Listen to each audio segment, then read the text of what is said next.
I'm at the mining in Indaba, and who is here but Peter Major from Katie's? Pete, it's been quite optimistic in many respects, but a bit of realism coming towards the end. Yeah, you're right. It's nice we've got realism coming in. They started out positive, they left positive, but the people are too intelligent not to give you the full story. And the full story comes out when you ask them to write a check. If you ask them to come talk, what do they think?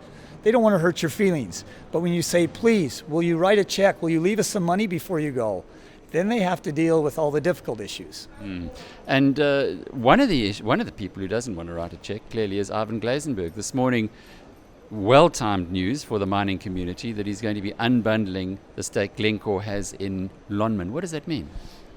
It means people are being very selective when they write checks. And everybody on the planet acknowledges the mineral wealth of Africa, particularly South Africa. So they acknowledge that. But they acknowledge we write checks because we have to make a return. We have to make a competitive return. And they say that's why we haven't written very many checks in many years. It is so hard to find a competitive return here. And a big check was written to buy Lonmin back in 2007 by Estrada, a huge check.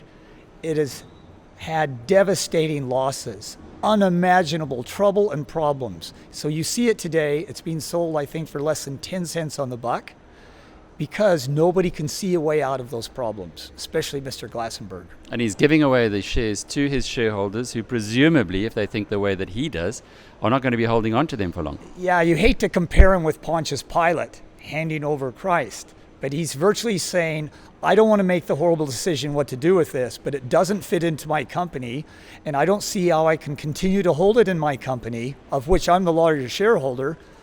So I'm therefore giving it to you individuals. Maybe you can see something in it I can't, but you can make your own decision. But it sounds to me like they're going to be weak holders. There's going to be a flood of stock on the market, and Lonmin's share price, although it is depressed, could fall further.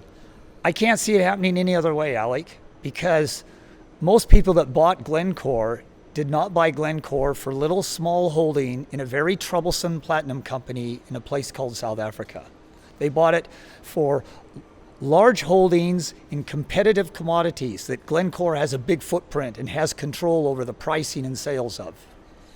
So watch out if you're a Lonmin shareholder. Peter Major thinks you might be taking a few more of those cents in the dollar off.